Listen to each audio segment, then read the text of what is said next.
नाराज ना हो, क्योंकि हम एक पिता का दर्द समझ सकते हैं। एक पिता अपने औलाद के लिए क्या क्या नहीं करता है, और वो औलाद माँ बाप को बिना घाट पहुंचाए वही आगे होके चला जाए तो उस बाप के दिल पे क्या बीतता है। हम इस चीज को भी समझते हैं, इसलिए हम ज्यादा कुछ नहीं कर सकते हैं। अगर युवराज बीमार था, विष्णुराज की तारीख थी, क्या महादेव चौहान युवराज से मिलने गए? क्या महादेव चौहान विष्णुराज की तारीख करने के लिए गए थे? क्योंकि लोगों में अफवाह फैला दी जाती है, कुछ रिएक्शन चैनल से आ जाते हैं, कुछ मीडिया वाले के थ्रू आ जाते हैं कि भी महादेव चौहान ने अपने भाई का मुकदमा छोड़ दिया है, लेकिन ऐसा कुछ भी नहीं है। क्या महादेव चौहान अपनी भाई की मुकदमा को छोड़ सकते हैं? ऐसा लगता है। और मालती के पिताजी क्यों हुए फायर? बच्चे को क्या युवराज को हक नहीं है महादेव से मिलने का? ये बात में कितनी सच्चाई है? चलिए वीडियो में बने रहिए। जी नमस्कार, स्वागत है नए मुद्दे नए ब्लॉग में। कैसे हैं आप लोग? आशा करते हैं, उम्मीद करते हैं आप लोग बहुत अच्छे होंगे। चैनल पे पहली बार आए, चैनल को सब्सक्राइब जरूर कीजिएगा। वीडियो पसंद आए तो लाइक और शेयर दबा के कीजिएगा। आप लोग वीडियो को लाइक करना भूल जाते हैं, पता नहीं है कितना मेहनत लगता है वीडियो बनाने में।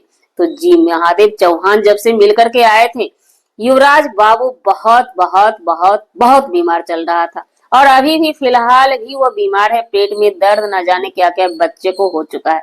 टाइफाइड के वजह से भी बच्चे को पेट में दर्द हो सकता है।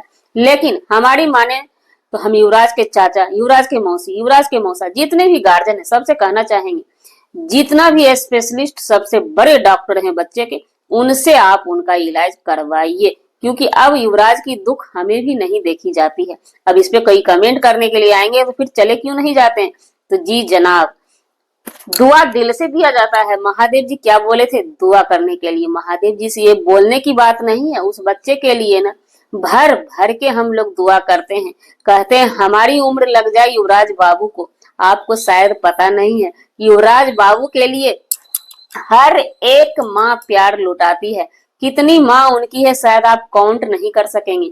लेकिन युवराज महादेव चौहान की आज जो हमने फेस देखी, मजबूरी देखी, दिल दहल गया। हर इंसान एक समय एक जैसा नहीं होता है। समय एक एक समय का पराव हवा ऐसा बहता है, उस हवा में अगर इंसान, फैमिली वाले अगर अड़े तने नहीं रहते हैं तो कहां से कहां चले आते हैं, समझ में नहीं आता है। ऐसा ही कुछ महादेव चौहान का आज जो हमने दृश्य देखा ना, आंखों से आंसू आ गए। लेकिन फिलहाल अभी आंखों में आंसू लाने वाले हम नहीं हैं, क्योंकि बहुत बहुत दर्द हुआ उस लफ्ज को सुन के, उस शब्द को सुन के। जब गोद में महादेव चौहान लेते हैं युवराज बाबू को, युवराज पहले से ही परेशान था, लेकिन एक बार जब गए तो वो पहचान गया, दिल से पहचान गया अपने चाचा को। एक वो अंदर अंदर अब उम्मीद लगाए रहता है। अब जो है दुनिया का कोई भी ताकत युवराज को दादी घर से अलग नहीं रख सकता है। आप लोग फोकस किए होंगे, जिस दिन से महादेव चौहान मिल के गए उस दिन से लगातार युवराज बीमार क्यों है? कहीं न कहीं युवराज अपने चाचा के रूप में अपने पापा को भी देखता है। वो फीलिंग्स जब हमने देखा ना, हम समझ सकते हैं बच्चे जो है ना, कितना भी ननिहाल में पाल दीजिए, पोस दीजिए, कितना भी कर दीजिएगा, वो नमक का सरियत नहीं देता है। वो ददिहर को देख कर ही ज्यादा खुश होता है। आज जब गोद में लिए, मौसी जब लेने लगी तो वो जा नहीं रहा था, बहुत ही मायूसी से मौसी के गोद में गया था। आज देखकर बिल्कुल भी रोना आ गया, बहुत दर्द हुआ। लेकिन महादेव चौहान का कहना हुआ कि हम गए थे कचहरी, केस भी बखूबी अपना देख रहे हैं, महादेव चौहान देख रहे हैं, जब समय पूरेगा बाहर निकलेंगे। लेकिन लेकिन लेकिन लेकिन फिर से कहना चाहेंगे, दुनिया के हर नवयुवक से थोड़ा सा अगर गुस्से पे कंट्रोल की जाए तो आज ऐसा नौबत, ऐसा दिन शायद किसी दूसरे को भगवान देखने को ना दे। अपनी औलाद, अपना भाई का औलाद, अपना खून, अपना वंश पे महादेव चौहान का कोई चारा नहीं चला। यहाँ तक कि ये बोल दिया जाता है युवराज की मौसी के तरफ से, मौसा के तरफ से, और मालती के पिताजी किए होंगे, मना किए होंगे, क्योंकि युवराज की मौसी इतनी सीधी है ना, इतनी सीधी है ना, कॉल करते हैं महादेव चौहान, तुरंत तैयार हो जाती है युवराज से मिलाने के लिए। अगर पिताजी से पूछे, मालती के पिताजी से पूछा जाए तो मालती के पिताजी साफ साफ इनकार कर देते हैं। ना जाने क्यों मालती के पिताजी इतना कठोर दिल बने हुए हैं, क्योंकि जो चीज चला गया वो लौट करके नहीं आएगा। फिर आप लोग कहने आएंगे कि आपको बेटी नहीं है। बेटी नहीं है, लेकिन हर किसी का हम दर्द समझ सकते हैं। लेकिन उस बच्चे के विषय में भी सोचिए, जो जिसने आज उस वीडियो को देखी होगी, वो बच्चा शायद चाचा के गोद में जाकर के थोड़ा सुकून उसको मिलता है। उसे अब समझ में आ चुका है कि हमारा चाचा, हमारा बाप कहीं और है, ये लोग हमारे मौसिया मौसी हैं। वो समझ चुका है बच्चा। उसकी मायूसी से आप लोगों को नहीं लगता है कि वो बच्चा कहीं ना कहीं सोच रहा है कि हमारा घर घर का आदमी ये है। बहुत खुश होता है अपने चाचा के गोद में जाके। इस फीलिंग्स के बेस पे हमने बोला, बच्चे के लिए बोला। वो भी बच्चा कहीं ना कहीं मालती चौहान का ही अंश है, ऐसा नहीं है। हम मालती चौहान के लिए खड़े हुए हैं तो मालती चौहान के लिए ही लड़ेंगे, आगे भी लड़ेंगे। लेकिन उस बच्चे पे नजर जब पड़ता है ना, थोड़ा मायूस होना पड़ता है, कदम पीछे खींचना पड़ता है। अरे मालती चौहान की तरफ अगर हम अड़े रहेंगे तो सजा तय है।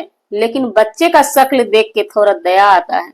इसलिए हम युवराज के नाना जी से गुजारिश करेंगे, भीख मांगेंगे, आंचल फैला के भीख मांगेंगे, उस बच्चे पे रहम कर दीजिए।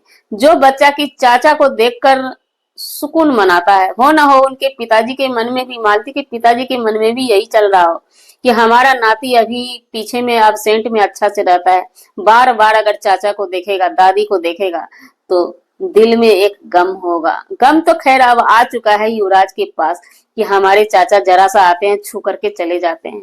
महादेव चौहान की भी चेहरा देख करके बहुत दर्द हुआ। या एक चाचा मजबूर हो जाता है, पैसा भी देने लगे तो उनकी मौसी साफ मना कर देती है नहीं देने के लिए, क्योंकि उन लोगों की भी मजबूरी है। मालती की मौसी का इसमें कुछ नहीं चलता है। मालती के पिताजी जो कहते हैं बस उतना ही वो उनकी मौसी करती है। और अपने रिस्क पे मौसा मौसी उनके इतने अच्छे हैं, अपने रिस्क पे महादेव चौहान से मिलाती है। तो महादेव जी, हम आपसे यही कहना चाहेंगे, देखिए आपको घबराना नहीं है। यही काम और भी पहले से आपको करना चाहिए था, घबराना नहीं है। कहते हैं ना, हिम्मत, मेहनत करने वालों की कभी हार नहीं होती है। ये आपका मेहनत है, चाचा, भाई और भतीजा के लिए ये आपका मेहनत होगा। मेहनत करते रहिए, एक दिन रंग लाएगा। अरे मुंह से मना करती गई, बच्चा तो आपका पैसा पकड़ा ना, बस यही समझिए। आपका खून अंश जो वहां पे पल रहा है, वो आपका रिस्पेक्ट किया, आप इसी चीज को समझिए। और बस अपना मेहनत करते रहिए। भाई की तारीख पे जो भी केस का क्रियाकलाप है उस पे भी ध्यान देते रहिए, और बच्चे से मिलते जुलते रहिए। जिस तरह से आज आपने मिला, बहुत अच्छा लगा, इतना अच्छा लगा कि पूछिए मत। इसी तरह से मिलते रहिए, ये मेहनत का फल आपको एक दिन रंग लाएगा। बच्चा का बाप भी जेल से बाहर आएगा। हम रिक्वेस्ट बार बार करना चाहेंगे मालती के पिताजी से कि अब इनकी सजा हो चुकी है, अब थोड़ा दया कर दीजिए बच्चे के लिए, अपनी नाती के लिए। आप कुछ भी कर लीजिएगा, लेकिन एक परवरिश जो शान शौकत वाला बच्चे का अपने बाप, चाचा, दादी, दादा के पास होता है ना, वो कहीं भी दुनिया की कोई ताकत नहीं, घी में डुबा के भी अगर नाना नानी रख लेना तो वो परवरिश नहीं हो पाता है। तो जी, हमारा वीडियो बनाने का मतलब किसी व्यक्ति विशेष से नहीं था, ना ही किसी के आत्मसम्मान को ठेस पहुंचाने का था। जाने अनजाने किसी के भी आत्मसम्मान को ठेस पहुंची हो, उसके लिए सॉरी, क्षमा चाहते हैं। मिलते हैं किसी नेक्स्ट ब्लॉग में। हाँ, मालती के पिताजी से कहना चाहेंगे, हमने रिक्वेस्ट करी है, अब मर्जी आपकी, आप नाराज ना हो, क्योंकि हम एक पिता का दर्द समझ सकते हैं। एक पिता अपने औलाद के लिए क्या क्या नहीं करता है, और वो औलाद माँ बाप को बिना घाट पहुंचाए वही आगे होके चला जाए तो उस बाप के दिल पे क्या बीतता है। हम इस चीज को भी समझते हैं, इसलिए हम ज्यादा कुछ नहीं कर सकते हैं। अगर ज्यादा मुंह से कुछ निकल गया उसके लिए हम सॉरी चाहते हैं मालती जी के पिताजी के तरफ से।